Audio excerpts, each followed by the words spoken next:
அல்லேலூயா, அல்லேலூயா. ஆமென். கர்த்தர் நல்லவர். வந்திருக்கும் உங்கள் யாவரையும் இயேசுவின் நாமத்தில் அன்போடு ஒரு விசையாக வாழ்த்தி வரவேற்கிறேன். கர்த்தருடைய கிருபை உங்களோடு இருந்து உங்களை வழி நடத்தட்டும். ஆமென். ஸ்தோத்திரம். கர்த்தர் நல்லவர். செய்திக்கு ஆதாரமாக நம்ம ஒரு வேத பகுதியை வாசிக்கலாம். திருப்பிக் கொள்ளுங்கள். யாக்கோபின் புஸ்தகம் 2ஆம் அதிகாரத்தின் 20 முதல் 26 வசனங்கள் நம்ம வாசிக்கலாமா? யாக்கோபின் புஸ்தகம் 2ஆம் அதிகாரம் 20 முதல் 26 வரை. வீணான மனுஷனே, கிரியைகள் இல்லாத விசுவாசம் செத்ததென்று நீ அறிய வேண்டுமா? நம்முடைய பிதாவாகிய ஆபிரகாம் தன் குமாரன் ஈசாக்கை பலிபீடத்தின் மேல் செலுத்தின போது கிரியைகளினாலே அல்லவோ நீதிமான் ஆக்கப்பட்டான். விசுவாசம் அவனுடைய கிரியைகளோடே கூட முயற்சி செய்து கிரியைகளினாலே விசுவாசம் பூரணப்பட்டதென்று காண்கிறாயே. அப்படியே ஆபிரகாம் தேவனை விசுவாசித்தான், அது அவனுக்கு நீதியாக எண்ணப்பட்டது என்கிற வேத வாக்கியம் நிறைவேறிற்று. அவன் தேவனுடைய சிநேகிதன் எண்ணப்பட்டான். ஆதலால் மனுஷன் விசுவாசத்தினாலே மாத்திரமல்ல கிரியைகளினாலேயும் நீதிமான் ஆக்கப்படுகிறான் என்று நீங்கள் காண்கிறீர்களே. அந்தபடி ராகாப் என்னும் வேசியும் தூதர்களை ஏற்றுக்கொண்டு வேறு வழியாய் அனுப்பிவிட்ட போது கிரியைகளினாலே அல்லவோ நீதி உள்ளவளாக்கப்பட்டாள். அப்படியே ஆவியில்லாத சரீரம் செத்ததாய் இருக்கிறது போல கிரியைகள் இல்லாத விசுவாசமும் செத்ததாய் இருக்கிறது. அல்லேலூயா. ஆமென். நீங்க வேதம் அழகா ஒரு வார்த்தையை நமக்கு கற்றுக் கொடுக்கிறது. யாக்கோபு தன்னுடைய நிருபம் எழுதப்படும் பொழுது அந்த பொதுவான நிருபத்துல அவர் எழுதுறாரு. என்ன எழுதுறாருன்னா, ஆவி இல்லாத சரீரம் செத்ததா இருக்கிறது போல கிரியை இல்லாத விசுவாசமும் எப்படிதான் இருக்கிறது? செத்ததாக தான் இருக்கிறது. இங்கே யாக்கோபு சொல்லும் பொழுது யாக்கோபுடைய நிருபம் எல்லோருக்கும் பொதுவான நிருபம். இது ஒரு சபைக்கு உட்பட்ட நிருபம் கிடையாது. ஒரு தனிப்பட்ட நபர்களுக்கோ இல்லை யூதர்களுக்கோ இல்லை புறஜாதிகளுக்கோ அப்படி இல்லை. எல்லோருக்கும் பொதுவான நிருபம் தான் இந்த யாக்கோபின் நிருபம். இந்த யாக்கோபின் நிருபத்தில் அவர் சொல்றாரு, எல்லா ஜனங்களுக்குள்ளும் இருக்க வேண்டிய ஒரு விஷயம் என்ன அப்படின்னா விசுவாசம். அது எப்படிப்பட்ட விசுவாசமா இருக்கணுமா? கிரியை உள்ள விசுவாசமா இருக்கணும். ஏன்னா 20வது வசனத்தில் சொல்லும் பொழுது, வீணான மனுஷனே, கிரியைகளில் இல்லாத விசுவாசம் செத்ததா இருக்கிறது என்று நீங்கள் அறிய வேண்டுமே. அவர் சொல்றாரு, கிரியை இல்லாத விசுவாசம் செத்த விசுவாசம் என்பதை விசுவாசிகள் யாவர் என்ன பண்ணணும்? முதலாவது அறிந்து கொள்ள வேண்டும், தெரிந்து கொள்ள வேண்டும். விசுவாசிகள் மாத்திரமல்ல, கிறிஸ்துவை ஏற்றுக்கொண்ட எல்லோரும், கிறிஸ்துவை விசுவாசிக்கிற எல்லோரும், உங்கள் விசுவாசமானது கிரியை இல்லாத விசுவாசமாக இருக்குமானால் அந்த விசுவாசம் செத்து போன விசுவாசம் என்பதை விசுவாசிக்கிற எல்லோரும் என்ன பண்ணணும்? அறிந்து கொள்ளணும்னு சொல்லிட்டு ஒரு உதாரணத்தை என்ன பண்றாரு சொல்றாரு. நம்முடைய முற்பிதாவாகிய ஆபிரகாம் எப்படிப்பட்டவராக இருந்தாரு? விசுவாசம் உள்ளவராக இருந்தார். எதுல விசுவாசம் உள்ளவரா இருந்தாரு? தன்னுடைய மகனையே பலிபீடத்துல வைக்கத்தக்க விசுவாசம் உள்ளவரா? வெறுமன கர்த்தர் சொன்னதை நான் செய்யறேன்னு மாத்திரம் ஆபிரகாம் என்ன பண்ணல, சொல்லல. ஆபிரகாம் வந்து என்ன சொல்றாரு? கர்த்தர் எனக்கு தரிசனமானார், அவர் எனக்கு ஒரு மலையை காண்பித்து அந்த மலையில என்னுடைய ஒரே மகனான ஈசாக்கை வந்து பலியிட சொன்னார் அப்படின்னு சொன்ன வார்த்தையை நான் விசுவாசிக்கிறேன், கர்த்தர் சொன்னதை நான் என்ன பண்றேன், செய்கிறேன் அப்படின்னு வெறும் வார்த்தையில மாத்திரம் ஆபிரகாம் என்ன பண்ண, தன்னுடைய விசுவாசத்தை காண்பிக்கல, தன்னுடைய கிரியையில அவர் என்ன பண்ணாரு? எப்படி கிரியையில காண்பித்தாரு? அவர் தாமதிக்கவில்லை. முதலாவது ஆபிரகாம் கிரியை எப்படி வெளிப்படுத்துறாரு? தாமதிக்காமல் வெளிப்படுத்துறாரு. அப்போஸ்தலனாகிய பவுலை குறித்து நமக்கு நன்றாக தெரியும். அவன் கண்கள்ல இருந்து மீன் செதில் எடுக்கப்பட்ட உடனேயே தாமதியாமல் அவன் உடனே என்ன பண்ணாரு? ஞானஸ்நானம் எடுத்தார். தாமதியாமல் அவர் சபைக்கு போனார். தாமதியாமல் கிறிஸ்துவை குறித்து பிரசங்கிக்க ஆரம்பித்தார். அப்போ முதலாவது நம்முடைய விசுவாசம் எப்படிப்பட்ட விசுவாசமாக இருக்கணுமா? கிரியை உள்ள விசுவாசம், வேகமாய் செயல்படுத்தக்கூடிய கிரியையாக இருக்கணும். என்னுடைய விசுவாசம் கிரியை உள்ள விசுவாசமாக இருக்குது, நான் விசுவாசிக்கிறேன், நான் அதை கிரியையில் காண்பிப்பேன் அப்படின்னு நீங்கள் சொல்லுவீங்கன்னா, அந்த கிரியையை நீங்கள் எப்படி காண்பிக்கணுமா? தாமதிக்காமல் வேகமாக என்ன பண்ணணுமா? கிரியையை வெளிப்படுத்தணுமா? அதற்கு தான் ஆபிரகாமை குறித்து நம்ம பார்த்தப்ப அதிகாலமே புறப்பட்டு 3 நாள் பிரயாணம் பண்ணி என்ன பண்ணணும்? போகணும். ஆனால் அவர் சோர்ந்து போகலை. 3 நாள் பிரயாணப்பட்டு போகணும், அதற்கான தேவைகள் என்ன பண்ணணும்? ரெடி பண்ணி வைக்கணும்னு சொல்லி ஆபிரகாம் என்ன பண்ணல, நினைக்கல. சொப்பனம் வருது, அதிகாலமே அவர் என்ன பண்ணுறார்? புறப்பட்டு போகிறார். இரவு நேரத்தில் அவர் உறங்கி கொண்டிருக்கிறதுல சொப்பனம் வருது. சொப்பனம் வருது, காலையிலே மனைவி கூட அவர் என்ன பண்ணலை, சொல்லலை. ஒரு வேலைக்காரனை கூட்டிட்டு ஈசாக்கு எழுப்பிட்டு, எப்போ ஏந்திரி விறகு கட்டை வீட்டில் எப்பயுமே இருக்கும் போல் எடுத்து கட்டிக்கிட்டு வா போகலான்னு சொல்லிட்டு என்ன பண்ணுறார், போயிட்டார்.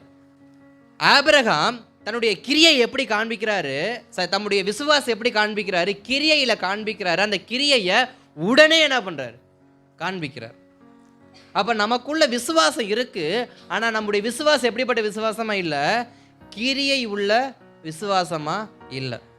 நம்மள அநேகர் நம்ம என்ன பண்ணுறோம், நான் இயேசுவை விசுவாசிக்கிறேன், நான் கர்த்தருக்கு எல்லாத்தையும் நான் செய்வேன், அவர் சொன்னாக்க நான் எதையுமே தடை பண்ண மாட்டேன், அவருடைய வார்த்தையை நான் விசுவாசிக்கிறேன், அவருடைய பிரசனத்தை நான் விசுவாசிக்கிறேன், நான் அதற்கு ஒப்பு கொடுக்குறேன். இப்படி நிறைய விஷயத்தை நம்ம என்ன பண்ணுறோம், பேசுகிறோம், நிறைய விஷயத்தை நம்ம சொல்கிறோம்.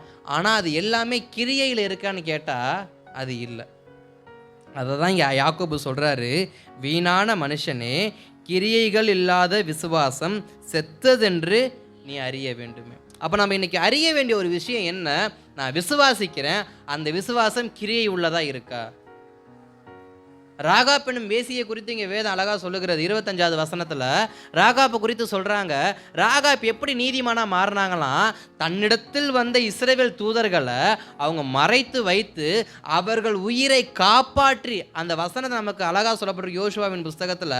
ராகாப் சொல்லுவாங்க, உங்களுடைய தேவன் எப்படிப்பட்டவர் என்பது எங்களுக்கு நன்றாக தெரியும், நீங்கள் நிச்சயமாக இந்த எரிகோவை என்ன பண்ணுவீங்க, சூறையாடுவீங்க, இந்த எரிகோ மதிலை இடித்து போடுவீங்க, இந்த எரிகோவை நீங்கள் வென்று விடுவீங்க, நீங்கள் எரிகோவை வென்று வெளியேறும் காலத்தில் என்னையும் என் குடும்பத்தையும் என்ன பண்ணணும், நினைச்சுக்கணும். அந்த அம்மா எங்கே குடியிருக்கிறாங்க, எரிகோவில் குடியிருக்கிறாங்க. எரிகோவில் குடியிருக்கிற அம்மா யாருக்கு சப்போர்ட் பண்ணுறாங்க, இஸ்ரவேல் தேசத்தில் இருக்கிற ஜனங்களை குறித்து பேசுகிறாங்க. காரணம் என்ன, அவங்களுக்குள் இருந்த விசுவாசம். என்ன விசுவாசம், இஸ்ரவேலின் தேவன் பெரியவர், அவர் செங்கடலையே ரெண்டா பிளந்தவர், அப்படிப்பட்ட வல்லமை படைத்த தேவன் இந்த எரிகோ கோட்டை அவருக்கு ஏமாத்திரம்.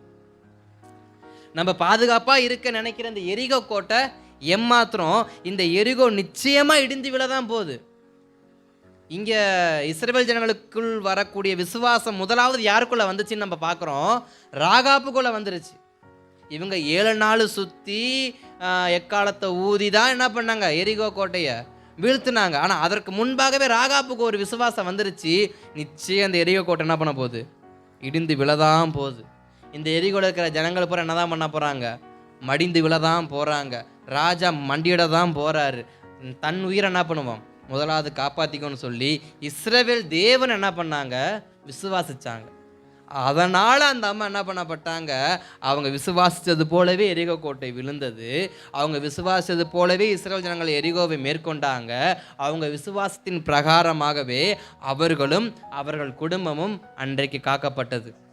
ஒரு சிகப்பு சால்வையானது கட்டி தொங்க விடப்பட்டு, அந்த வீட்டை தவிர எல்லா வீட்டையும் என்ன பண்ணுங்க, சூறையாடுங்கன்னு சொல்லி யோசுவாவின் நாட்கள் என்ன பண்ணப்பட்டது, புறப்பட்டு போகப்பட்டது. அப்ப விசுவாசம்ங்கிறது காணக்கூடாததின் நம்பிக்கை. நம்ம காணக்கூடாதுன்னு என்ன பண்ணணுமா, நம்பிக்கை வைக்கணுமா. ஆபிரகாம் நம்பிக்கை வச்சார். எப்படி விசுவாச நம்பிக்கை வச்சு அந்த விசுவாச கிரியையில காண்பிக்கிறாரு.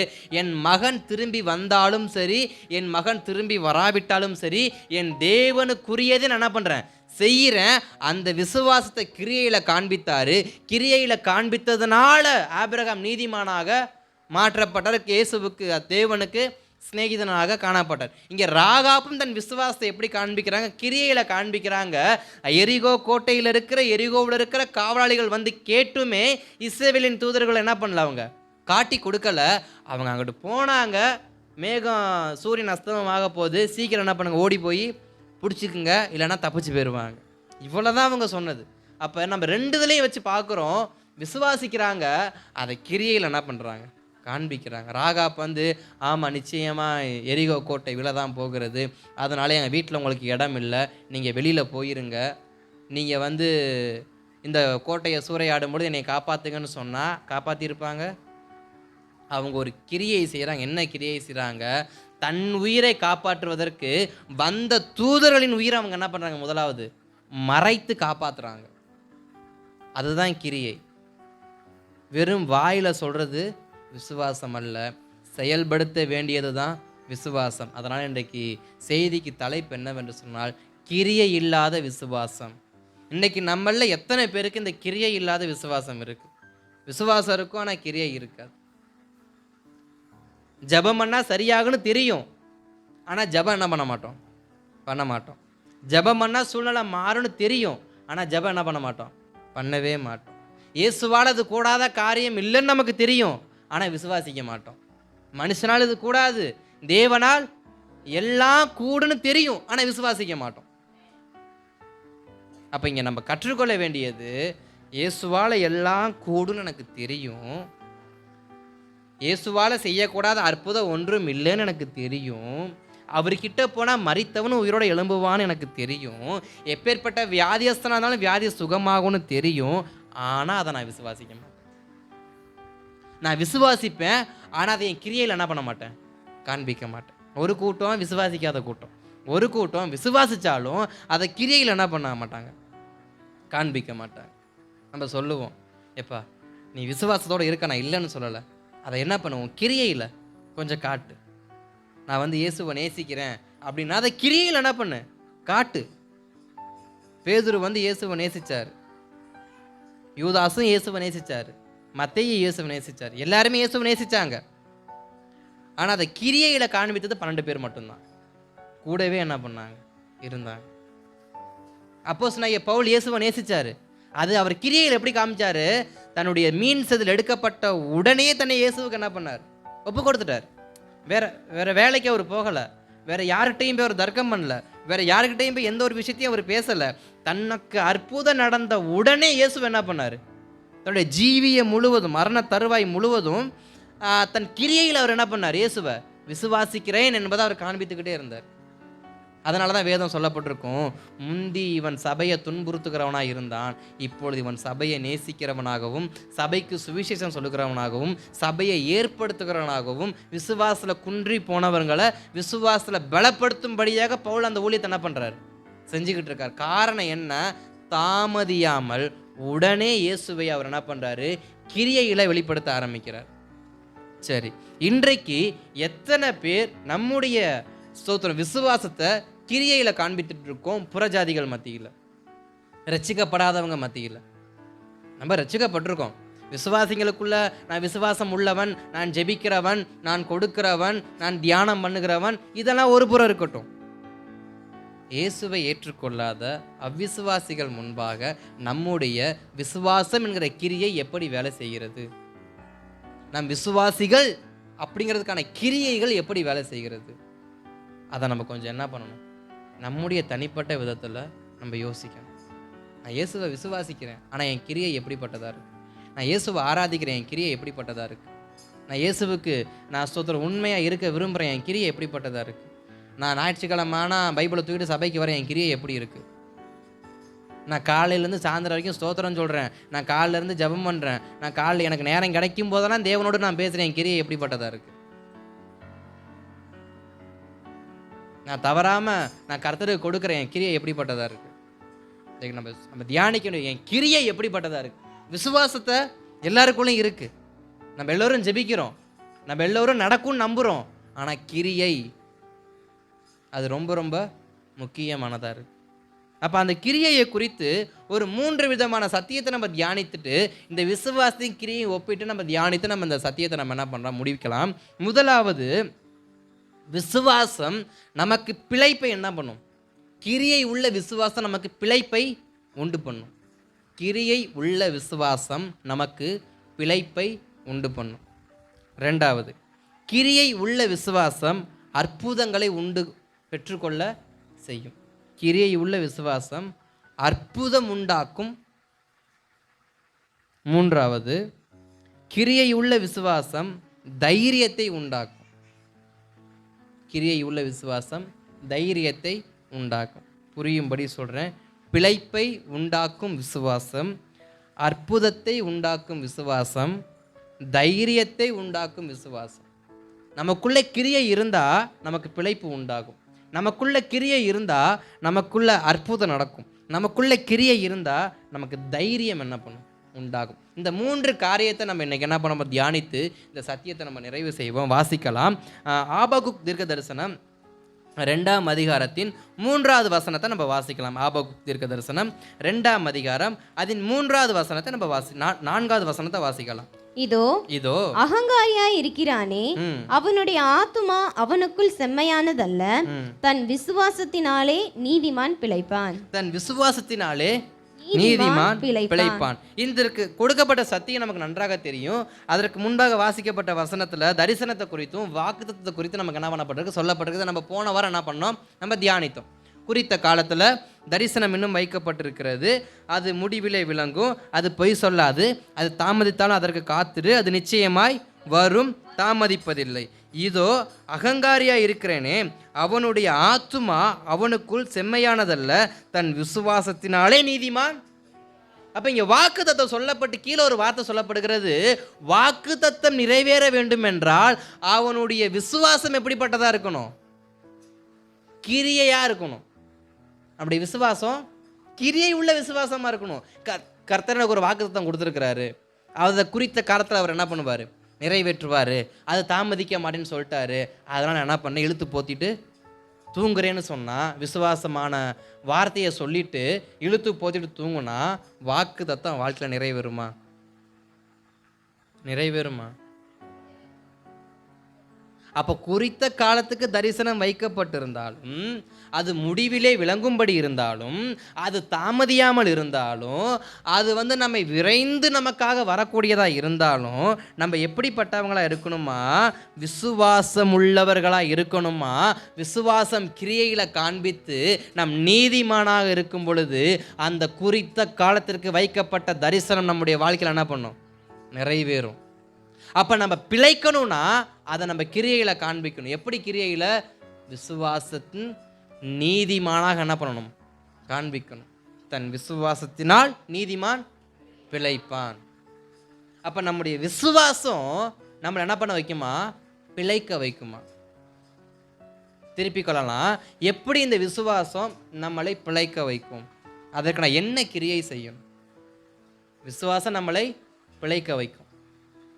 இன்னைக்கு நம்மளுடைய வாழ்க்கையில் அன்றாட நம்முடைய பிழைப்பு எப்படிப்பட்டதாக இருக்குது, கொஞ்சம் சோர்ந்து போகத்தக்கதாக இருந்தாலும், அது பலவீனம் உள்ளதாக இருந்தாலும், அது கொஞ்சம் நம்மளை குறைச்சி மதிப்பிடக்கூடியதாக இருந்தாலும், நம்ம அதை எப்படி மாற்றிக்கலாமா, அந்த விசுவாசத்தை நமக்கு பிழைப்புள்ளதாக என்ன பண்ணிக்கலாமா, மாற்றிக்கலாமா. எப்படி பிழைப்புள்ளதாய் மாற்றிக்கலாம், யார் தன் விசுவாசத்தை தன் பிழைப்புள்ளதாய் மாற்றிக்கொண்டார் அப்படிங்கிறத குறித்து நம்ம வாசிக்கலாம், தியானிக்கலாம். திருப்பிக்கங்க ஆதியாகமத்தின் புஸ்தகம் 26ஆம் அதிகாரத்தில் 12வது வசனத்தை வாசிக்கலாம். ஆதியாகமம் 26:12. ஈசாக்கு அந்த தேசத்தில் விதை விதைத்தான். கர்த்தர் அவனை ஆசீர்வதித்ததினால் அந்த வருஷத்தில் 100 மடங்கு பலன் அடைந்தான். இந்த சத்தியம் நமக்கு நன்றாக தெரியும். ஆதியாகமம் 26ஆம் அதிகாரத்தில் ஒரு பெரிய பஞ்சம், ஆபிரகாம் நாட்கள் உண்டான பஞ்சத்தை போல ஒரு பெரிய பஞ்சமானது ஈசாக்கின் நாட்களிலும் உண்டாகுது. அப்படி பஞ்சம் உண்டாகும் பொழுது ஈசாக்கும் ஆபிரகாமை போலவே எகிப்து தேசத்துக்கு போவதற்கு புறப்பட்டான். அப்படி புறப்படும் பொழுது கர்த்தருடைய வார்த்தை வருது. வாசிக்கலாம். 2வது வசனம், 3வது வசனம், 4வது வசனம். கர்த்தர் அவனுக்கு தரிசனமாகி, கர்த்தர் ஈசாக்குக்கு தரிசனமாகி, நீ எகிப்துக்கு போகாமல் நான் உனக்கு சொல்லும் தேசத்திலே குடியிரு, இந்த தேசத்திலே வாசம் பண்ணு, நான் உன்னோடு கூட இருந்து உன்னை ஆசீர்வதிப்பேன். நான் உனக்கும் உன் சந்ததிக்கும் இந்த தேசங்கள் யாவையும் தந்து உன் தகப்பனாகிய ஆபிரகாமுக்கு நான் இட்ட ஆணையை நிறைவேற்றுவேன். ஆபிரகாம் என் சொல்லுக்கு கீழ்ப்படிந்து என் விதிகளையும் என் கற்பனைகளையும் என் நியமங்களையும் என் பிரமாணங்களையும் கை கொண்டபடியினால் நான் உன் சந்ததியை வானத்தின் நட்சத்திரங்களைப் போல பெருக பண்ணி உன் சந்ததிக்கு இந்த தேசங்கள் யாவையும் தருவேன். உன் சந்ததிக்குள் பூமியில் உள்ள சகல ஜாதிகளும் ஆசீர்வதிக்கப்படும் என்றார். ஸ்தோத்திரம். இங்கே ஈசாக்குக்கு அருமையான ஒரு வார்த்தையை தேவன் கொடுக்குறாரு. பஞ்ச காலம்தான்ப்பா, கஷ்ட காலம்தான்ப்பா, நீ வேறொரு தேசத்துக்கு போக நீ நினைக்கிற, ஆனால் உன்னை நான் வேறொரு தேசத்தில் வச்சு ஆசீர்வதிக்க நான் விரும்பலை. நீ வேற இடத்துக்கு போயிடலாம், நமக்கு ஆசீர்வாதம் குறைவாக இருக்குது, நம்ம குறைவுபட்டவங்களாக இருக்கிறோம். நகோமி அதை தான் யோசித்தாங்க. அப்பத்தின் வீடாகிய பெத்லகேமை விட்டு பஞ்ச காலத்தில் இவங்க மோவாப்புக்கு என்ன பண்ணிட்டாங்க, போயிட்டாங்க. போனதுனால அவங்களுக்கு ஏற்பட்ட சாபம், அவங்க இழந்த இழப்பு நமக்கு நன்றாக தெரியும். அப்போ இங்கே ஈசாக்குக்கு கர்த்தருடைய வார்த்தை வருகிறது, ஈசாக்கே நீ இந்த பஞ்ச காலத்தில் நான் உனக்கு சொன்ன இந்த தேசத்தை விட்டு எங்கேயும் வெளியில் போகாத. நீ அப்படி வெளியில் போய் எனக்கு ஆசீர்வாதம் கிடைக்கும் நீ நம்புனா உனக்கு ஆசீர்வாதம் என்ன பண்ணாது, கிடைக்காது.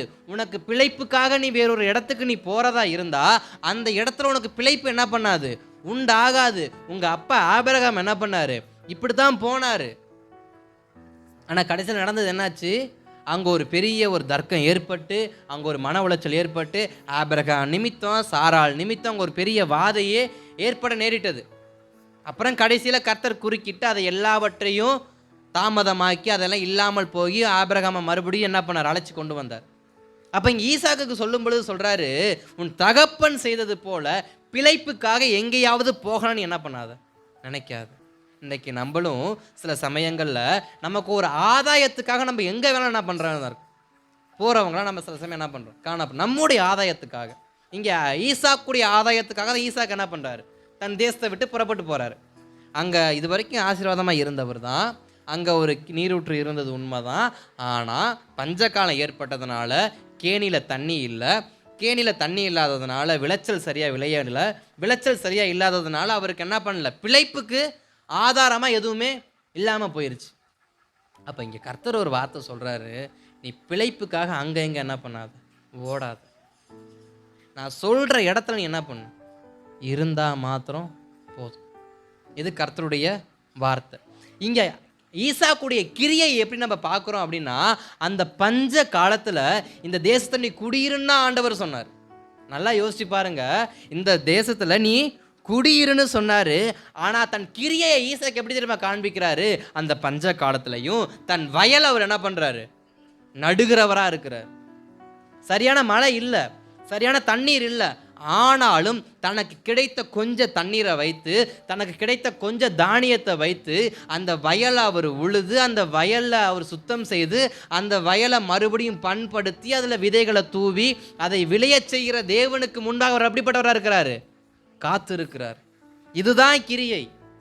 சூழ்நிலைகள் சாதகமாக இல்லைனாலும் தன் பிழைப்பை கர்த்தருடைய கரத்தில் ஒப்பு கொடுத்து கர்த்தர் அதை செய்வாருன்னு நம்பி இருக்கிறாங்க பார்த்தீங்களா, அதுதான் கிரியை. சூழ்நிலை சாதகமாக இருந்தால் கர்த்தரை சார்ந்து கொள்வது, சூழ்நிலை சாதகமாக இல்லாத பட்சத்தில் கர்த்தாவே ஏன் என்னை கைவிட்டீர்னு கேட்கறதுக்கு பேர் விசுவாசம் கிடையாது, அது விசுவாச ஜீவியமும் கிடையாது. கர்த்தர் சொன்ன வார்த்தைக்கு நாங்களை ஒப்பு கொடுத்து சூழ்நிலை சாதகம் இல்லாத இடத்துலையும் தன் விசுவாசத்தை உறுதியாக நின்று தன் கிரியையை காண்பிக்கிறான் பார்த்தீங்களா, அவனே உண்மையான விசுவாசி. அவனே கர்த்தரை முழு இருதயத்தோடு தொழுது கொள்ளக்கூடிய விசுவாசம், அதாவது கிரியை உள்ள விசுவாசம் உடையவன். ஈசாக்கு அதை தான் காண்பித்தார். பஞ்சகாலம், தண்ணி இல்லை, கொஞ்சம் தானியம் இருக்குது, தனக்கு ஒரு மகன், தனக்கு மனைவி இருக்கிறாங்க, வேலையாட்கள் இருக்கிறாங்க, எல்லாரையும் போஷிக்கணும். பேசாமல் வேறு இடத்துக்கு போனாக்க, நல்ல ஒரு நீரோட்டம் உள்ள இடத்துக்கு போனாக்க தன்னுடைய ஆடு மாடுகளை மேய்ச்சிக்கிட்டு நல்ல ஒரு விளைச்சலை எடுத்துக்கிட்டு சந்தோஷமாக இருந்திருக்கலாமா இல்லையா? இருந்திருக்கலாம். கர்த்தர் சொல்லிட்டாரு, ஆனால் சூழ்நிலை சாதகமாக இல்லை. ஆடு மாடுகள் இருக்குது, மிருக ஜீவன்கள் கொஞ்சம் இருக்குது, கூட இருக்கிற வேலையாட்கள் இருக்கிறாங்க, நம்ம இருக்கலாம், எல்லோரையும் எப்படி இருக்க வைக்கிறது? ஆனால் இவனுடைய கிரியை எப்படிப்பட்டதாக இருக்குது, தன்னுடைய வேலைக்காரர்களையும் அவர் என்ன பண்ணுறாரு, தன்னோடு வைத்துக்கிட்டு, தன்னுடைய ஆடு மாடுகளையும் தன்னோட வைத்துக்கிட்டு, தன் குடும்பத்தையும் தன்னோட வைத்துக்கிட்டு, கர்த்தர் சொன்ன வார்த்தையின்படி தன்னை அந்த தேசத்தை விட்டு வெளியில் போகாமல் அங்கேயே அடங்கி இருந்து அங்கேயே விளைச்சலை என்ன பண்ணுறாரு, விதைக்கிறாரு. கர்த்தர் பலனை என்ன பண்ணுறாரு, கொடுக்குறாரு. அப்போ கிரியை என்ன, சூழ்நிலை சாதகமாக இல்லாத இடத்துலையும் விசுவாசத்தில் நின்று பாருங்கள். சூழ்நிலை சாதகமாக இல்லாமல் தான் இருக்கும், ஆனால் அந்த சூழ்நிலையை மத்தியில் நீங்கள் பிழைக்கணும் அப்படின்னா விசுவாசத்தில் நினச்சிருங்க, கிரியையை காண்பீங்க. ஏதாவது ஒரு காரியத்தை நீங்கள் என்ன பண்ணுங்க, அந்த சாதகம் இல்லாத சூழ்நிலை கர்த்தருக்காக செய்யுங்க. செய்யும் பொழுது உங்கள் பிழைப்புக்கான ஆதாரத்தை கர்த்தர் உங்களுக்கு ஏற்படுத்தி கொடுப்பார். அல்லேலூயா. உங்கள் பிழைப்புக்கான ஆதாரத்தை நீங்கள் எதை நீங்கள் செய்கிறீங்களோ அதை ஆசீர்வாதம் என்ன பண்ணுவார். அங்கே ஈசாக்கு கஷ்டப்படுறாரு, ரொம்ப கஷ்டப்படுறாரு, ரொம்ப பிரயாசப்படுறாரு. தண்ணியை எங்கேருந்து கொண்டு வந்தாருன்னு தெரியலை, எங்கேருந்து தண்ணியை கொண்டு வந்தார், தண்ணியை ஊற்றுனாரு, விளைய வைக்கிறாரு, ரொம்ப கஷ்டப்பட்டார்.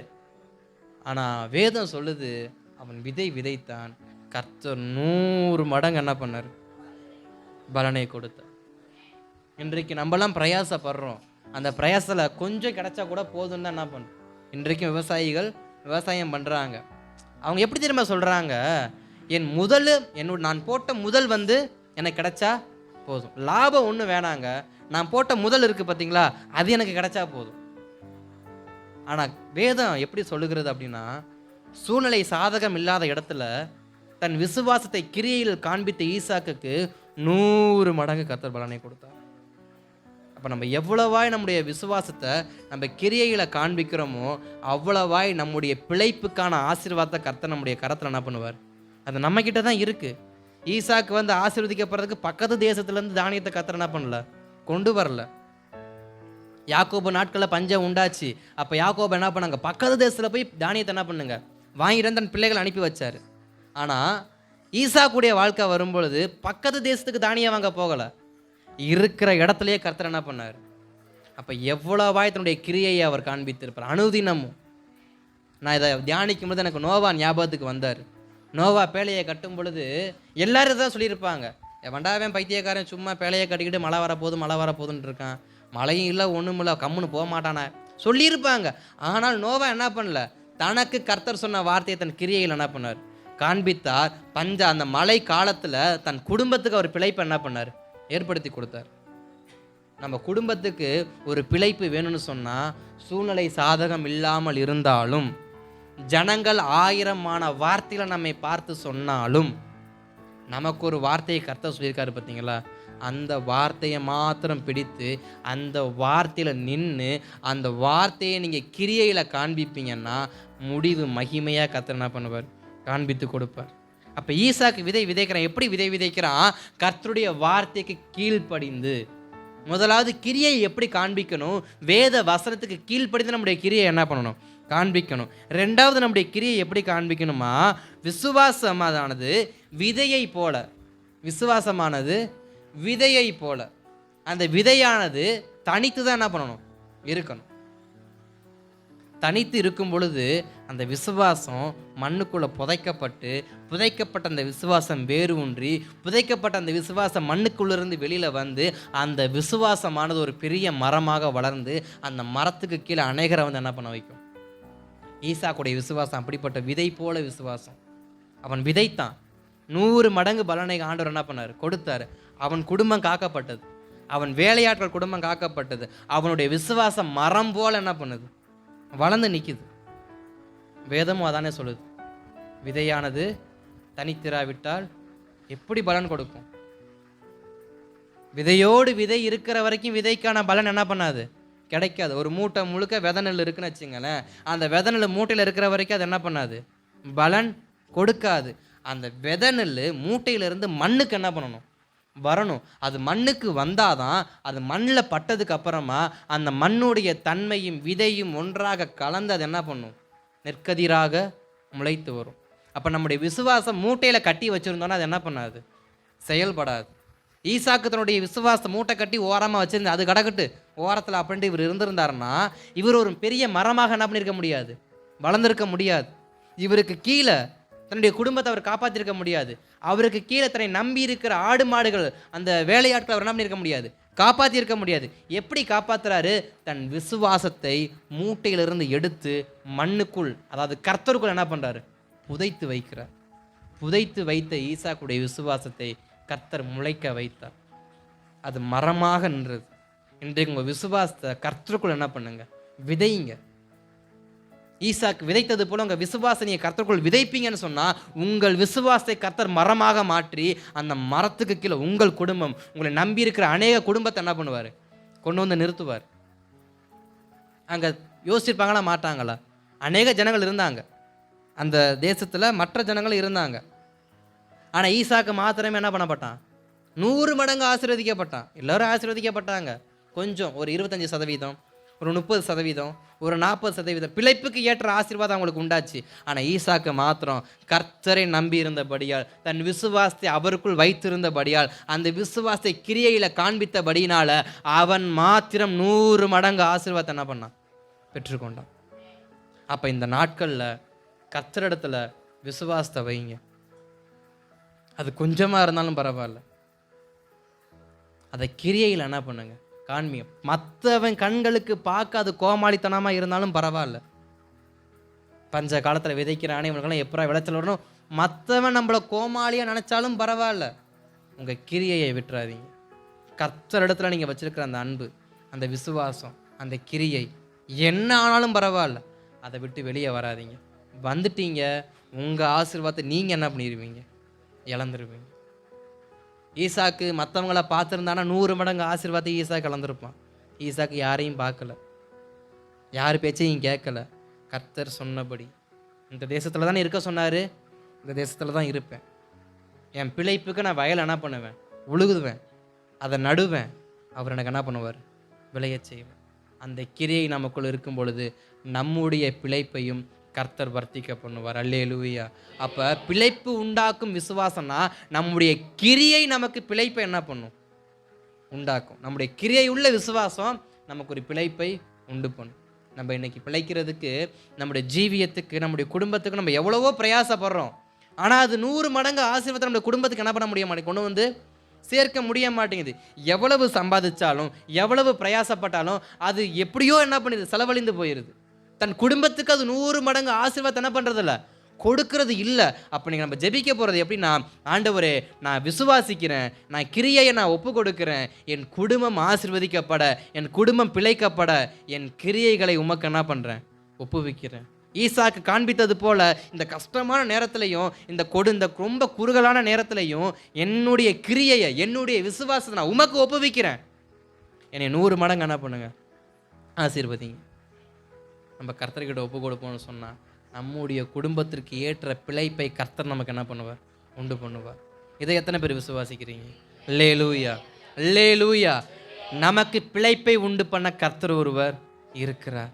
அதனால் பிழைப்புக்காக வேறு எங்கேயும் என்ன பண்ணாதீங்க, ஓடி தேடாதீங்க, மனுஷனை நாடி நிற்காதீங்க. ஈசாக்கு தன் கிரியையை கர்த்தரிடத்தில் என்ன பண்ணார், காண்பித்தார். நமக்கு பிழைப்பு வேணும், நமக்கு ஆசீர்வாதம் வேணும்னா கர்த்தரை நோக்கி என்ன பண்ணுங்க, அவர் சொன்ன வார்த்தைக்கு காத்திருங்க, அவர் நமக்கு பிழைப்பை உண்டு பண்ணுவார். கடைசியாக அவசரப்படக்கூடாது. என்ன படக்கூடாது, கிரியையானது அவசரப்படக்கூடாது. விதைச்ச உடனே நெல் வந்துருமா, விதைச்ச உடனே பழம் காய்ச்சிருமா? என்ன பண்ணணும், அவசரப்படாமல் காத்திருக்கணும். ஈசாக்கு அதை செஞ்சார். இயேசுவே நீங்கள் சொன்னீங்க, தேவனே நீங்கள் சொன்னீங்க, ஆனால் இன்னும் நான் ஆசீர்வதிக்கப்படாமல் இருக்கிறேனே, நான் பேசாமல் பக்கத்து தேசத்துக்கு போயிருந்தா கூட ஏதாவது எனக்கு ஒரு பிழைப்பு கிடச்சிருக்குமே அப்படின்னு ஈசாக்கு என்ன பண்ணலை, அவசரப்படலை. இந்த கிரியையான விசுவாசத்தில் ரொம்ப முக்கியமே அவசரப்படாமல் இருக்கணும். நமக்குள்ள விசுவாசம் இருக்குது, ஆனால் வெண்ணி தண்ணியை காலில் என்ன பண்ணுவோம், ஊற்றிக்கிட்டு நிற்போம். இப்போவே நடக்கணும், இப்போவே நடக்கணும், இப்போவே நடக்கணும், இப்போவே உண்டாகும். எப்படி உண்டாகும்? விசுவாசம் இருக்குது, கிரியை இருக்குது, ஆனால் காத்திருக்கிறோமா? ஆபகுக்கள் என்ன சொன்னார், காத்திரு அது வரும், காத்திரு அது வரும். ஆனால் இங்கே என்ன சொல்கிறார் வசனத்தில், ஈசாக்கு குறித்து தியானிக்கும் பொழுது ஈசாக்கு கர்த்தருடைய வார்த்தையை கேட்டான், வார்த்தைக்கு கீழ்ப்படிஞ்சான், அந்த விசுவாச விதையை போல கர்த்தருக்குள்ள விதைச்சான். 3வது அவசரப்படாமல் காத்திருந்தான். 3வது அவசரப்படாமல் காத்திருந்தான். கர்த்தர் சொன்னார், கர்த்தர் செய்வார்னு கர்த்தருக்கே ஈசாக்கு காத்திருந்தபடினால் ஈசாக்கு ஆசீர்வதிக்கப்பட்டார். அப்போ நம்ம விசுவாசத்தையும் கிரியையும் கர்த்தருக்குள்ள எப்படிப்பட்டவங்களா வச்சுக்கணுமா, காத்திருக்கிறவங்களா என்ன பண்ணணும், அவசரப்படக்கூடாது, உடனே நடக்கணும். ஆண்டவர் இப்போ நம்ம ஒரு ஜபம் பண்ணுவோம் பார்த்தீங்களா, ஆரனுடைய துளிர்த்த கோள் இரவோடு துளித்தது போல என் சூழ்நிலை இரவோடு இரவாக மாறணும் ஆண்டவர்னா மாறுமா? வசனத்தையும் வச்சுக்குவோம், இரவோடு இரவாக மீதியானுடைய கரத்திலிருந்து இஸ்ரவேல் ஜனங்களை மீட்டு கொண்ட தேவனே இன்றைக்கு இரவினுடைய என் சூழ்நிலையை மாற்றுங்கன்னா மாற்றிடுவாரா? அதுக்கு அவன் எவ்வளவு கிரியையை காண்பிச்சாங்க, கிதியோன் எவ்வளவு கிரியையை காண்பித்தார். அந்த மோசே ஆரோனுடைய கோல் வைப்பதற்கு ஆரோன் எவ்வளவா தன் கிரியை காண்பித்திருப்பார். அப்போ நம்ம கிரியையை காண்பிக்காம நம்ம வசனத்தை மாத்திரம் முன்வைத்து அவன் கோல் துளித்தது போல என் கோலும் இரவோடு இரவாக துளிர்க்கட்டும். இஸ்ரவேல் ஜனங்கள் இரவோடு இரவாக விடுதலையாக்கப்பட்டது போல என் குடும்பம் விடுதலையாக்கப்படட்டும், நான் ஆசீர்வதிக்கப்படட்டும். நடக்கணும்னா கிரியை என்ன பண்ணணும்? காண்பிக்கணும். இஸ்ரவேல் ஜனங்கள் உட்காந்து ஆட்டுக்குட்டி அடித்து ரத்தத்தை எடுத்து நிலக்கதவுல பூசி கிரியை என்ன பண்ணாங்க? காண்பித்தாங்க. இரவோடு இரவாக அவங்க விடுதலையாக்கப்பட்டாங்க. கிதியோன் தன்னுடைய ஜனங்களை வைத்து அந்த 300 பேரை வச்சுக்கிட்டு எக்காலத்தை ஊதி தீவட்டியை பிடிச்சி பானையை உடச்சி கிரியையை காண்பித்ததுனால இரவோடு இரவாக கர்த்தர் மீதியான கரத்திலிருந்து இஸ்ரவேலுக்கு விடுதலையை கொடுத்தார். அப்போ நம்முடைய கிரியை எந்த அளவுக்கு காண்பிக்கிறோமோ அந்த அளவுக்கு விடுதலை நடக்கும். அதற்கு அவசரப்படக்கூடாது. பொறுமையாக என்ன பண்ணணும்? காத்திருக்கணும். சொன்னார், சொன்னதை செய்வார். அப்போ முதலாவது ஈசாக்குடைய வாழ்க்கையில் நம்ம கற்றுக்கொள்கிற 3 காரியம் என்ன? அவன் வார்த்தைக்கு என்ன பண்ண தன்னைய ஒப்பு கொடுத்தார். தன்னுடைய விசுவாசத்தை கர்த்தருக்குள்ள விதைச்சார். தன் விசுவாசத்தை கர்த்தருக்குள்ள விதைச்சார். 3வது விதைச்ச விசுவாசத்துக்காக காத்திருந்தார். அது முளைக்கிறதுக்கு எப்படி ஒரு விவசாயி தன்னுடைய வயல் நிலத்தில் அவன் வீசிய விதை நெற்கதிர்கள் முளைத்து வர வரைக்கும் அவன் தண்ணீர் பாய்த்து கொண்டு அவன் காத்திருக்கிறானோ, அதுபோல ஈசாக்கும் தன் விசுவாசமாகிய விதையை கர்த்தருக்குள் விதைத்து விட்டு தன் ஆசீர்வாதத்திற்காக பொறுமையோடு என்ன பண்ணார்? காத்திருந்தார். அதனால தான் வேதம் சொல்கிறது, கிறிஸ்து இயேசுவை நோக்கி பொறுமையோடு என்ன பண்ணுங்க? ஓடுங்க, அவசரப்படாதீங்க. நான் அடிக்கடி சொல்கிற விஷயம் ஒன்று, அவசரத்தில் அண்டாக்குள்ளே கை விட்டாலும் சொம்பு என்ன பண்ணாது? கிடைக்காது. பார்க்க வாசல் அகலமாக இருந்தாலும் நமக்கு எதுவுமே என்ன பண்ணாது? காரணம் அவசரம். அவசரப்படாமல் நிதானமாக தேவ சமூகத்தில் உங்கள் கிரியையை ஒப்பு கொடுத்து விசுவாசத்தோடு காத்துருங்க.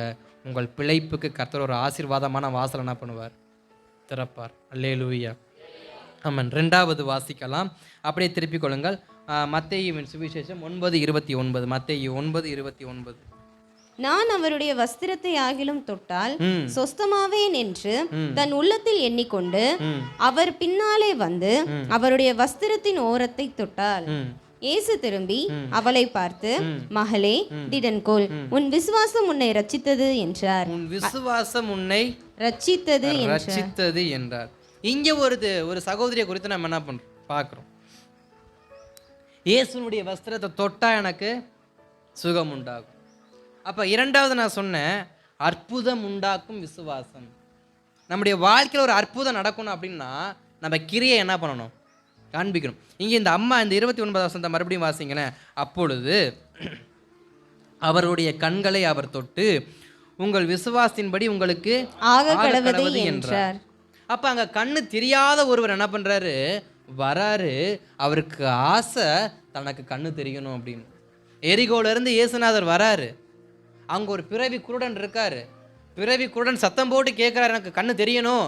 இயேசு போகிறாரு, இயேசுவை நோக்கி கூப்பிடுவோம், அவர் எனக்கு என்ன பண்ணுவார்? கண் பார்வையை கொடுப்பாரு அப்படின்னு அவருக்கு தெரியும். இப்போ அவர் எப்படி அதை வெளிப்படுத்தணும்? இயேசுவை நோக்கி கத்தணும், இயேசுவை நோக்கி கூப்பிடணும். இயேசுவே இயேசுவேன்னு இயேசுவை நோக்கி அவர் என்ன பண்ணணும்? கூப்பிடணும். அப்படி கூப்பிடும்போது அங்கே இருக்கிற ஜனங்கள் என்ன பண்ணுவாங்க? அமைதியாரா குருட்டு பையலன்னு என்ன பண்ணுவாங்க? சொல்லுவாங்க. சீசர்கள் என்ன பண்ணுவாங்க? கம்முன்னு இருடா அப்படின்னு என்ன பண்ணுவாங்க? சத்தம். இயேசு வேகமாக போயிட்டு இருக்காரு, அவர் ஒரு ஊழியத்துக்காக போயிட்டு இருக்காரு, குருட்டு பையலே உன் வாயை வச்சுக்கிட்டு சும்மா சும்மா என்ன பண்ணாத, கத்திக்கிட்டு இருக்காதுன்னு சொல்லி அதட்டு தான் செய்வாங்க. அதட்டுறாங்கன்றதுக்காண்டி நமக்கு கண்ணு தெரிகிறத நம்ம விட்டு கொடுக்க முடியுமா? அவன் அதட்டுறான், இவன் அதட்டுறான், நம்முடைய அற்புதத்தை நம்ம விட்டு கொடுக்க முடியுமா? இந்த குருடன் என்ன பண்ணுறாரு? இந்த கண்ணு தெரியாத மனுஷன் அநேகர் அதட்டினாலும், அநேகர் சத்தம் போடாதுன்னு சொல்லியிருந்தாலும், தனக்கு அற்புதம் வேண்டும் என்பதற்காக தன் கிரியை என்ன பண்ணுறாரு? சத்தமாக காண்பித்தார். தாவீதின் குமாரனே, தாவீதின் குமாரனே, தாவீதின் குமாரனே, எனக்கு இறங்கும், எனக்கு இறங்கும், எனக்கு இறங்கும் என்று அவ்வளவு கூப்பாடு போட்டு தன்னை காண்பிப்பதற்கு காரணம் என்ன? தனக்கு ஒரு அற்புதம் நடக்க வேண்டும் என்பதற்காக, தன் வாழ்க்கையில் ஒரு அற்புதம் நடக்க வேண்டும் என்பதற்காக. இன்றைக்கு நம்முடைய வாழ்க்கையில் ஒரு அற்புதம் நடக்கணும் அப்படின்னா நம்ம இயேசுவை நோக்கி என்ன பண்ணணும்? கூப்பிடணும். கூப்பிடாம அற்புதம் என்ன பண்ணாது? விசுவாசம் இருந்து கூப்பிடனா எப்படி அற்புதம் நடக்கும்? இந்த குருடருக்கு விசுவாசம் இருக்கு. இயேசு எனக்கு என்ன பண்ணுவார்? கண் திறக்க வைப்பார் அப்படின்னு. ஏன்னா வசனம் முடியும் போதே உன் விசுவாசத்தின்படி உனக்கு கடவுதுன்னு சொல்லி கண்ணை என்ன பண்ணிடுவார், திறந்து விட்டுருவார். விசுவாசம் இருக்கு, இப்போ கிரியை வேணும். இயேசுவை பக்கத்தில் கொண்டு வரணும். எப்படி கொண்டு வர முடியும்? ஒன்னால் போக முடியாது. ஆனால் உன் சத்தம் இயேசுவை என்ன பண்ண வைக்கும், உன் அருகில் கொண்டு வர வைக்கும். பழைய ஏற்பாட்டு காலத்தில் புதிய ஏற்பாட்டு காலத்திலையும் இயேசு என்ன பண்ணார், இயேசு கிட்ட நம்மளால் என்ன பண்ண முடியல, போக முடியல. ஆனால் பழைய ஏற்பாட்டு காலத்தில் அந்த உடன்படிக்கை பெட்டிக்குள்ளே என்ன பண்ண முடியாது, மகா பரிசு ஸ்தலத்துக்குள்ளே போக முடியாது. அதனால் என்ன பண்ணுவாங்க, வாசல்கிட்ட இருந்து என்ன பண்ணுவாங்க, கூப்பாடு போடுவாங்க. தேவ மகிமை அங்கேருந்து என்ன பண்ணும், இறங்கி வந்து காப்பாற்றும். அப்போ புதிய ஏற்பாட்டு காலத்தில் வரும்பொழுதும் இயேசு கிட்ட என்ன பண்ண முடியல, அநேகரால் போக முடியல. இந்த 12 வருட பெரும்பாலுள்ள ஸ்திரியாக இருக்கட்டும், இந்த கூடர்களாக இருக்கட்டும், ஒரு சில பேர் இயேசுக்கிட்ட என்ன பண்ண முடியல, போக முடியல. தூரத்திலேயே தான் இருந்தாங்க. ஆனால் தன் கிரியையினால் என்ன பண்ணாங்க, இயேசுவை தன் பக்கத்தில் கொண்டு வர வச்சாங்க. அப்போ நம்முடைய கிரியை இயேசுவை நம்ம அருகில் என்ன பண்ண வைக்கும், கொண்டு வர வைக்கும். 12 வருட பெரும்பாடுள்ள ஸ்திரீ வஸ்திரத்தை மாத்திரம்தான் தொட்டா. விசுவாசம் ப்ளஸ் கிரியை வஸ்திரத்தை தொட்டா இயேசுவை தன் அருகில் கொண்டு வர அது சாத்தியமாக மாறியது. அங்கே வழிபோக்கத்தில் இருந்த குருடன், தாவீதின் குமாரனே தாவீதின் குமாரனே எனக்கு இறங்கும் எனக்கு இறங்கும்னு அவன் கூப்பிட்ட கூப்பாடின் சத்தம் இயேசுவை அவன் அருகில் என்ன பண்ண வச்சுது, கொண்டு வர வச்சுது. அப்போ நம்ம இயேசுவை எந்த அளவுக்கு சத்தமாக கூப்பிடுறோமோ அந்த கிரியை, ஜெபம் என்கிற கிரியை, விசுவாசம் இருந்தால் மாத்திரம் பத்தாது, இயேசுவை நோக்கி தேவனை நோக்கி அமர்ந்து கூப்பிடக்கூடிய ஜெபம் என்கிற கிரியை நமக்குள் இருக்கும் என்றால் இயேசுவை நம்ம அருகில் அது கொண்டு வர வைக்கும். உதாரணமாக ஒரு வசனத்தை நம்ம வாசிக்கலாம், திருப்பிக் கொள்ளுங்கள். ஆதியாகமத்தின் புஸ்தகம் 31ஆம் அதிகாரத்தில் 10 முதல் 13 வசனத்தை வாசிக்கலாமா? ஆதியாகமம் 31 10 முதல் 13. ஆடுகள் பொழியும் காலத்திலே நான் கண்ட சொப்பனத்தில் என் கண்களை ஏறெடுத்து பார்க்கும்போது ஆடுகளோடே பொழியும் கடாக்கள் கலப்பு நிறமும் புள்ளியும் வரியும் உள்ளவைகளாய் இருக்க கண்டேன். அன்றியும் தேவதூதன் ஒருவர் சொப்பனத்தில் யாக்கோபே என்றார். இதோ இருக்கிறேன் என்றேன். அப்பொழுது அவர், உன் கண்களை ஏறெடுத்து பார், ஆடுகளோடே பொழியும் கடாக்கள் எல்லாம் கலப்பு நிறமும் புள்ளியும் வரியுள்ளவைகளுமாய் இருக்கிறது. லாபான் உனக்கு செய்கிற யாவையும் கண்டேன். நீ தூதனுக்கு அபிஷேகம் செய்து எனக்கு ஒரு பொருத்தனையை பண்ணின பெத்தேலிலே உனக்கு தரிசனமான தேவன் நானே. இப்பொழுது நீ எழுந்து இந்த தேசத்தை விட்டு புறப்பட்டு உன் இனத்தார் இருக்கிற தேசத்திற்கு திரும்பி போ என்று சொன்னார் என்றான். போதும். இங்கே யாக்கோபு தன் மனைவிகள் இடத்துல கர்த்தர் தனக்கு கொடுத்த சொப்பனத்தை குறித்து அவர் என்ன பண்றார், பேசுறார். இதற்கு முந்தின அதிகாரத்தில் தன் மாமனார்கிட்ட இந்த வார்த்தையை அவர் சொல்லுவார். மாமனார்கிட்ட சொல்லும் பொழுது இது யார் சொன்னாங்க எவரு சொன்னாங்கன்ற டீட்டெயில் என்ன பண்ணப்பட்டிருக்காது, கொடுக்கப்பட்டிருக்காது. அதையும் நம்ம வாசிக்கலாமா? அப்படியே திருப்பிக்காங்க. 30ஆம் அதிகாரத்தில் 34 37 வரைக்கும் வாசிங்களேன். அதற்கு லாபான், நீ சொன்னபடியே ஆகட்டும் என்று சொல்லி அந்நாளிலே கலப்பு நிறமும் வரியும் உள்ள வெள்ளாட்டு கடாக்களையும் புள்ளியும் வரியும் உள்ள வெள்ளாட்டுகள் யாவையும் சற்று வெண்மையும் கருமையும் உள்ள செம்மறியாடுகள் யாவையும் பிரித்து தன் குமாரரிடத்தில் ஒப்புவித்து தனக்கும் யாக்கோபுக்கும் இடையிலே 3 நாள் பிரயாண தூரத்தில் இருக்கும்படி வைத்தான். லாபானுடைய மற்ற ஆடுகளை யாக்கோபு மேய்த்தான். ஸ்தோத்திரம். இங்கே யாக்கோபு தன் மாமனார் கிட்ட தன்னுடைய லாபத்தை என்ன பண்ணுறாரு, தன்னுடைய வேலை செய்த கூலி என்ன பண்ணுறாரு, கேட்குறாரு. இன்னைக்கு நம்ம எல்லோரும் என்ன பண்ணுறோம், உழைக்கிறோம். உழைப்புக்கான ஊதியத்தை நம்ம என்ன பண்ணணும், பெற்றுக்கொள்ள விரும்புகிறோம். அந்த உழைப்புக்கான ஊதியம் நமக்கு கிடைக்கலனாக்கா நமக்கு என்ன வரும், கோபம் வரும். அது கிடைக்கலன்னா நமக்கு அதிகமாக நான் இவ்வளோ கஷ்டப்பட்டும், நான் இவ்வளவு வேலை செஞ்சோம், அதற்கான பலன் எனக்கு கிடைக்கலையேன்னு சொல்லி நமக்கு ஒரு ஆதங்கம் என்ன பண்ணும், வரும். அது போல யாக்கோபு 21 வருஷம் ஆடு மேய்ச்சுமே, ஆடு மேய்ச்சதுக்கான எந்த ஒரு பலனுமே யாக்கோபுக்கு என்ன பண்ணல, 4 மனைவி கட்டினது தான் மிச்சம். வேற எந்த ஒரு நன்மை யாக்கோபுடைய வாழ்க்கையில் என்ன பண்ணல, நடக்கலை. இப்போ யாக்கோபுக்கு ஒரு புத்தி வருது, தன்னையை நம்பி 4 பேர் இருக்கிறாங்க, அந்த 4 பேர்த்துக்கு பிறந்த 12 பிள்ளைங்க இருக்குது. இந்த பிள்ளைங்களை நம்ம எப்படி கரை செய்ய போகிறோம்? எப்போ புத்தி வருது? 21 வருஷத்துக்கு அப்புறம் புத்தி வருது யாக்கோபுக்கு. சரி, வந்த வரைக்கும் ஸ்தோத்திரம்.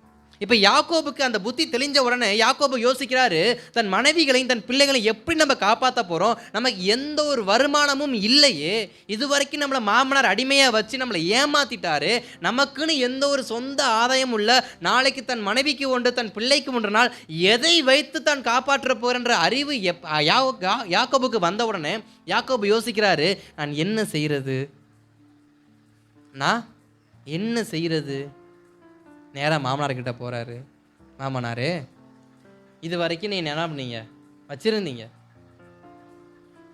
நான் உங்களுக்கு வேலை செஞ்சேன், நான் உங்ககிட்ட வரதுக்கு முன்னாடி நீங்கள் குறைவுபட்டவங்களாம் இருந்தீங்க, நான் உங்ககிட்ட வந்ததுக்கப்புறம் என் கர்த்தர் உங்களை ஆசீர்வதிச்சது அதிகம் அப்படிங்கிற வார்த்தையை யாக்கோபு என்ன பண்ணுவார், சொல்லுவார்.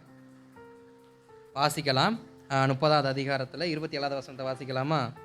அப்பொழுது லாபான், உன் கண்களில் எனக்கு தயவு கிடைத்ததேயானால் நீ இரு, உன் நிமித்தம் கர்த்தர் என்னை ஆசீர்வதித்தார் என்று குறிப்பினால் அறிந்தேன். ஸ்தோத்திரம். அப்படியே திருப்பிக் கொள்ளுங்க.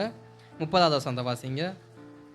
நான் வரும் முன்னே உமக்கு இருந்தது கொஞ்சம், நான் வந்த பின் கர்த்தர் உம்மை ஆசீர்வதித்ததினால் அது மிகவும் பெருகி இருக்கிறது, இனி நான் என் குடும்பத்துக்கு சம்பாத்தியம் பண்ணுவது எப்பொழுது என்றான். ஸ்தோத்திரம். இங்க யாக்கோபு சொல்றாரு, மாமனாரே, நான் வரதுக்கு முன்னாடி நீங்கள் எப்படிப்பட்டவங்களா இருந்தீங்க, இவ்வளோதான் இருந்தீங்க, உங்களுக்கு நல்லா தெரியும், இப்போ எவ்வளவா இருக்கீங்கன்னு உங்களுக்கு தெரியும், எனக்கானதை எனக்கு என்ன பண்ணுங்க, கொடுங்க.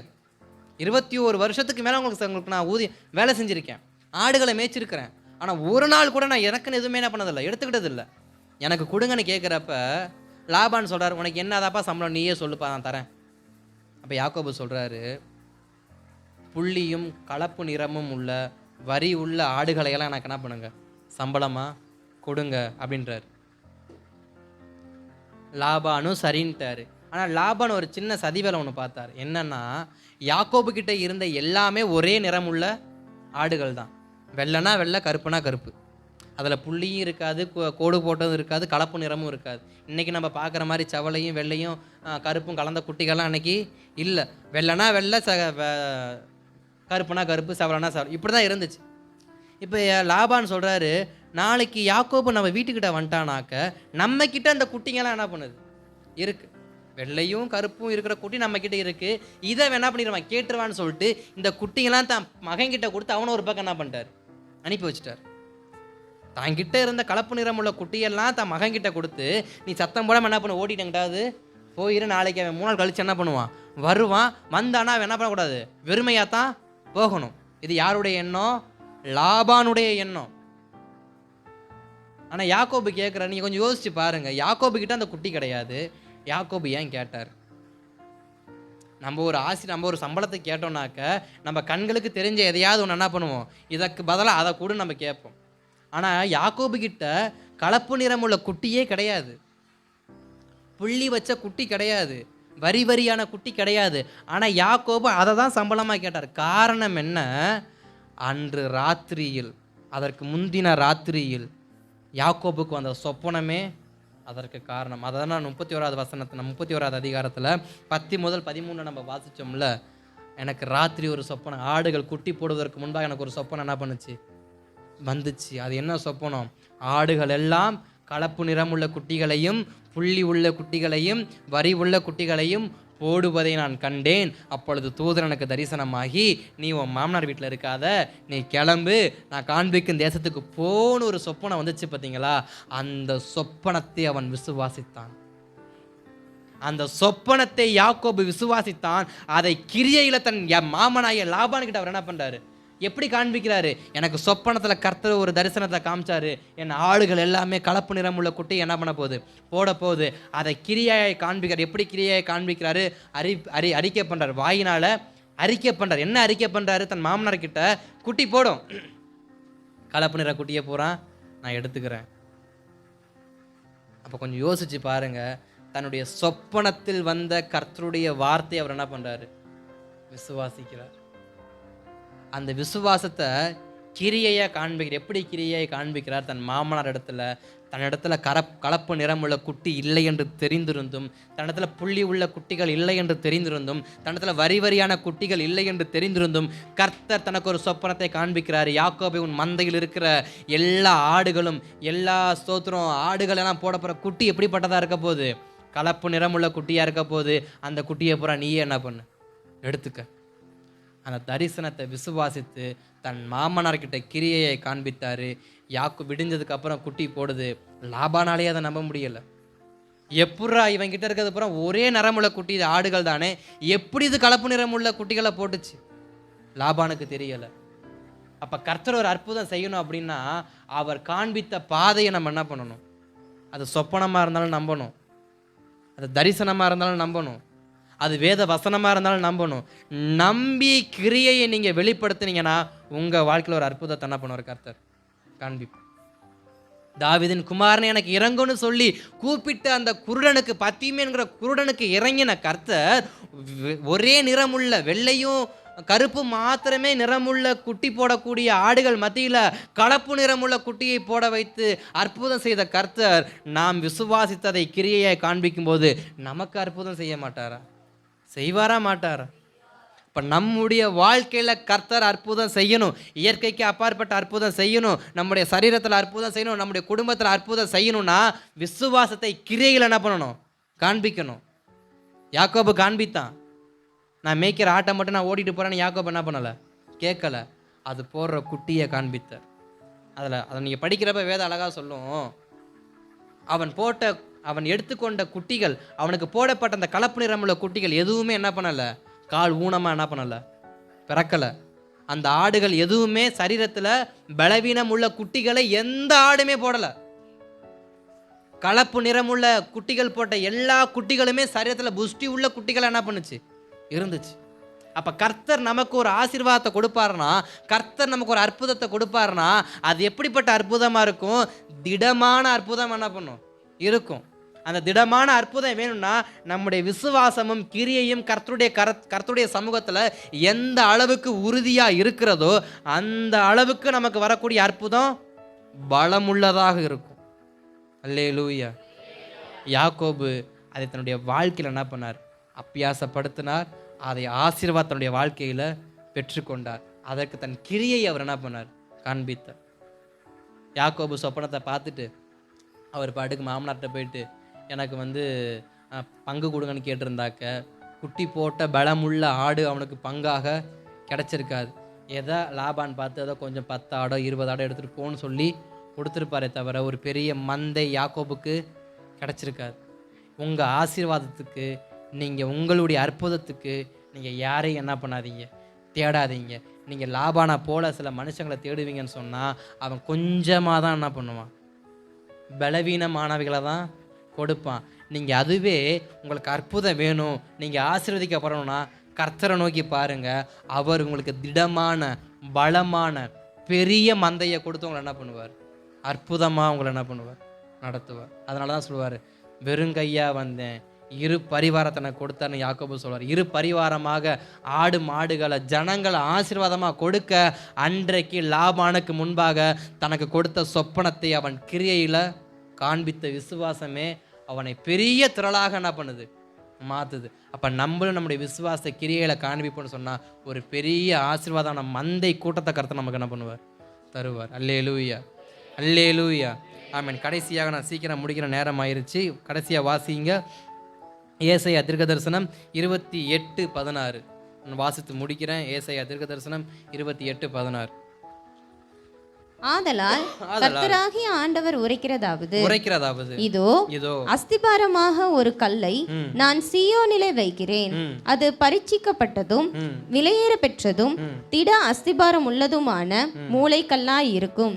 விசுவாசிக்கிறவன் பதறான். விசுவாசிக்கிறவன் பதறான். பதறான். மூன்றாவது, விசுவாசம் தைரியத்தை என்ன பண்ணும்? உண்டாக்கும். தைரியம் உண்டாக்கும் விசுவாசம். நம்முடைய கிரியை, நம்முடைய விசுவாசம் எப்படிப்பட்டதாக இருக்கணுமா? தைரியமாக என்ன பண்ணணுமா? இருக்கணுமா? நம்முடைய விசுவாசம் தைரியமான விசுவாசமாக இருக்கணுமா? அதான் மற்ற சொல்லப்படுற விசுவாசிக்கிறோன்னு பதறான். நமக்குள்ள விசுவாசம் இருக்கிறோம், நம்ம என்ன பண்ண மாட்டோம்? பதட்டப்பட மாட்டோம், நம்ம பயப்பட மாட்டோம், நம்ம மனம் பதற மாட்டோம், நம்ம தடுமாற மாட்டோம், நம்ம ரொம்ப யோசிக்க மாட்டோம். வேதம் சொல்லுகிறது, மறுபடியும் அந்த வசனத்தை வாசிங்க. 28:16. ஆதலால் கர்த்தராகிய ஆண்டவர் உரைக்கிறதாவது, இதோ அஸ்திபாரமாக ஒரு கல்லை நான் சீயோனிலே வைக்கிறேன். ஒரு கல்லை நான் சீயோனிலே வைக்கிறேன். அது பரீட்சிக்கப்பட்டதும் விலையேற பெற்றதும் திட அஸ்திபாரம் உள்ளதுமான மூளைக்கல்லாய் இருக்கும். மூளைக்கல்லாய் இருக்கும். விசுவாசிக்கிறவன் பதறான். விசுவாசிக்கிறவன் பதறான். இந்த வார்த்தை யாரை குறிக்கிறது நமக்கு நன்றாக தெரியும். இயேசு கிறிஸ்துவை வெளிப்படுத்தக்கூடிய ஒரு வார்த்தை. ஒரு கல்லை நான் சீயோனிலே வைக்கிறேன். அது மூளைக்கு அது மூளைக்கல்லாக இருக்கும். அது மேலே அஸ்திபாரம் போடப்பட்டவங்க எப்படிப்பட்டவங்களாக இருப்பாங்க? நினச்சிருப்பாங்க. அந்த அஸ்திபாரம் யார்? கிறிஸ்து. அப்போ நம்முடைய விசுவாசத்தை எங்கே வைக்க சொல்கிறது வேதம் நமக்கு? இயேசுவின் மேலே வை. உன் விசுவாசத்தை இயேசுவின் மேலே வை. அந்த மூளை கல் மேல் உன் அஸ்திபாரத்தை என்ன பண்ணு? உறுதியாக்கு. பழைய ஏற்பாட்டு காலத்தில் சொல்லப்பட்டிருக்கோம், இயேசு கல்லாக இருக்கார், அப்போஸ்தலர்கள் அதுக்கு அஸ்திபாரமாக இருக்கிறாங்க, நம்ம அதுக்கு இசைவாக என்ன பண்ணப்பட்டிருக்கோம்? கட்டப்பட்டிருக்கோம். இயேசு மூளைக்கல்லாக இருக்கார், நம்ம அஸ்திபாரமாக நம்முடைய விசுவாசத்தை அவர் மேலே வைப்போன்னு சொன்னான், கிரியையை வைப்போன்னு சொன்னான். நம்மளை அவர் என்ன பண்ண விட மாட்டார்? பதட்டப்பட, நம்மளை பதற, நமக்கு வேண்டியபடியெல்லாம் நமக்கு நன்மை செய்ய அவர் போதுமானவராக இருக்கிறார். இந்த மாதத்தின் வாக்கு தத்தம் காண்டாமிரத்துக்கு ஒத்தபடி நமக்கு என்ன பண்ணுவேன்? தருவேன்னு சொன்னார். பாலாக்கு இஸ்ரவேல் ஜனங்களை அழிக்கணும்னு சொல்லி பீலையாம கூட்டு வந்தான். இஸ்ரவேல் ஜனங்களை அழிக்கும்படி பீலையாம கூட்டு வந்தான். ஆனால் இஸ்ரவேல் ஜனங்களுக்கு எதுவுமே தெரியாது. அவங்க பாட்டுக்கு கர்த்தர் மேலே விசுவாசத்தை வச்சுட்டு அவங்க பாட்டுக்கு போகிறாங்க. அப்போ நீங்கள் கவனிக்க வேண்டிய விஷயம், நீங்கள் கர்த்தரிடத்தில் விசுவாசம் வைக்கும் பொழுது உங்கள் கண்களுக்கு தெரியாத சில உங்களை பயமுறுத்தக்கூடிய விஷயத்தை கூட கர்த்தர் என்ன பண்ணுவார்? உங்களை விட்டு அப்புறம் போக வச்சிருவார். இஸ்ரவேல் ஜனங்கள் விசுவாசம் வச்சாங்க, கர்த்தர் நடத்துவார்னு விசுவாசம் வச்சாங்க, கர்த்தர் காப்பாற்றுவார்னு விசுவாசம் வச்சாங்க. தாங்கள் பிரயாணப்பட்டு போகிற எல்லா இடத்துலையும் கர்த்தர் எங்களோட கூட வருவார்னு அவங்க நம்புனாங்க,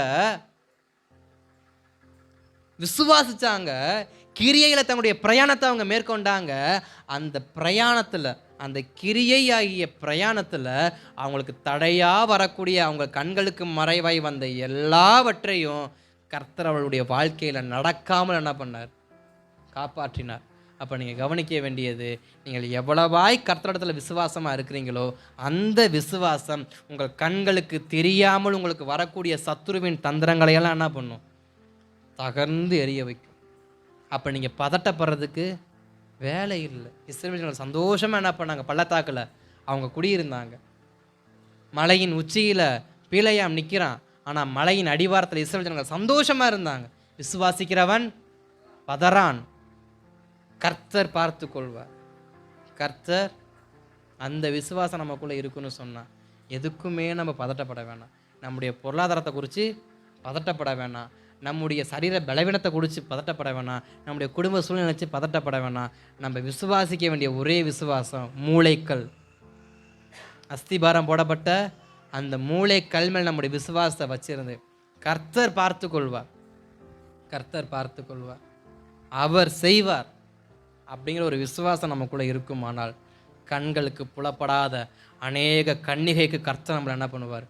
தப்புவித்து, மறைவாக இருக்கக்கூடிய எல்லா விதமான விக்கினங்களுக்கு நம்மளை தப்புவித்து நமக்கு வரவேண்டிய ஆசீர்வாதத்தை நமக்கு கொடுத்து நம்மை நடத்த அவர் போதுமானவராக இருக்கிறார்.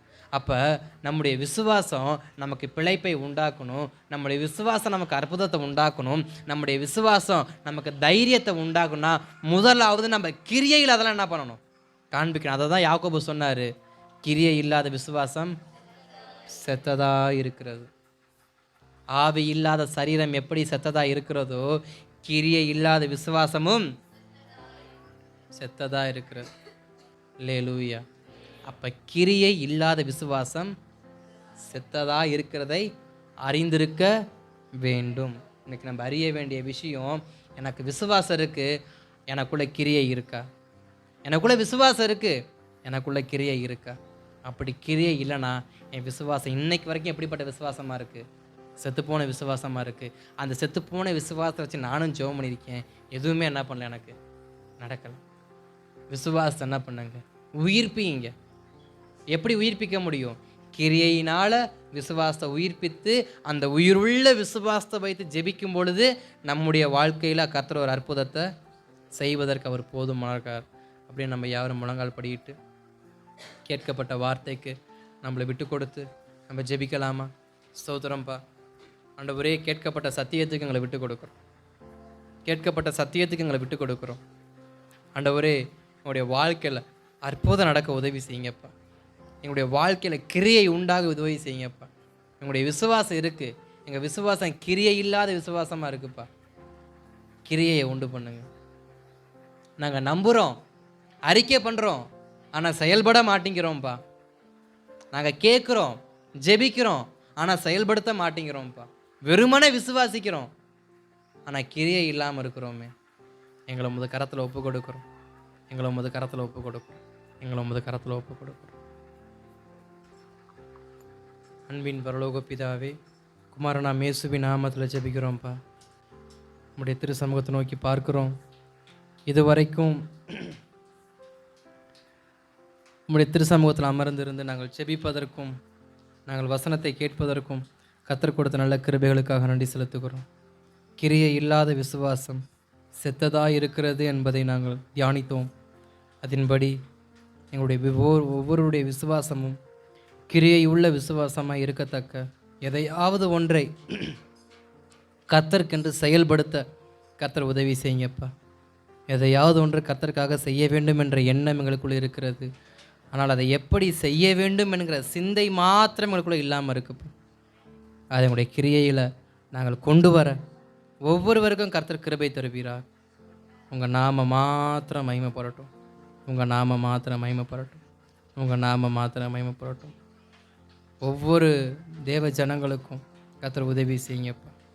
அவங்க விசுவாசத்தை கர்த்தர் வர்த்திக்க பண்ணுங்கப்பா. ஆண்டவரே ஸ்தோத்திரம்.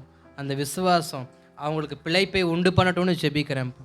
ஒவ்வொருவருடைய விசுவாசம் அவர்களுக்கு பிழைப்பை உண்டு பண்ணட்டும். ஒவ்வொருடைய விசுவாசம் அவருடைய வாழ்க்கையில் அற்புதங்களை கொண்டு வரட்டும். ஒவ்வொருடைய விசுவாசம் அவருடைய வாழ்க்கையில் நல்ல ஒரு தைரியத்தை கொண்டு வரட்டும்ப்பா. அப்படிப்பட்ட கிரியைகளை அவருடைய வாழ்க்கையில் இன்றைக்கே கர்த்தர் துவங்க பண்ணுவீராகன்னு சொல்லி உங்களுடைய கரத்தில் ஒப்பு கொடுத்து ஜெபிக்கிறேன். பிழைப்பை எதிர்பார்க்குற ஒவ்வொருவருக்கும் கர்த்தர் ஒரு நல்ல பிழைப்பை உண்டு பண்ணுங்கப்பா. அற்புதத்துக்காக ஏங்கி நிற்கிற கரங்களுக்கு கர்த்தர் அற்புதங்களை தாங்கப்பா. தைரியத்துக்காக நிற்கிற சில காரியங்கள் செய்ய முடியாமல் இருக்கிற கர்த்தர் நல்ல தைரியத்தை, மன உறுதியை கர்த்தர் கொண்டு வாங்கப்பா. கர்த்தர் நடத்துங்க, கர்த்தர் நடத்துங்க, கர்த்தர் நடத்துங்க. நம்மிடத்தில் மனோவாஞ்சையாக இருக்கிறவர்களுக்கு நீ செய்கிற அற்புத அடையாளம் நாங்கள் பார்க்குறோம்ப்பா.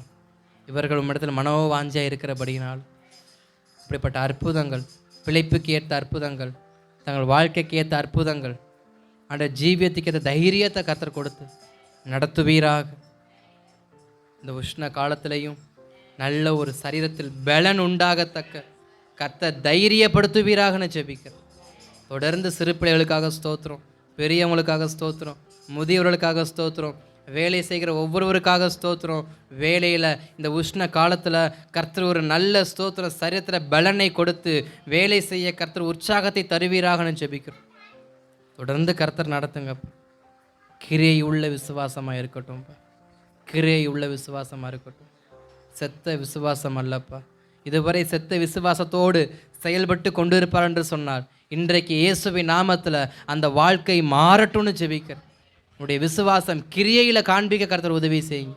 வெறுமன வார்த்தையில் அல்ல ஆண்டவரே, செயல்பாட்டில் காண்பிக்கத்தக்க கர்த்தர் உதவி செய்யுங்கப்பா. இன்றைக்கு அநேகர் தங்களுடைய விசுவாசத்தை வார்த்தைகளை மாத்திரம்தான் வச்சுருக்கிறாங்க, கிரியைகளை இல்லாமல் இருக்கிறாங்கப்பா.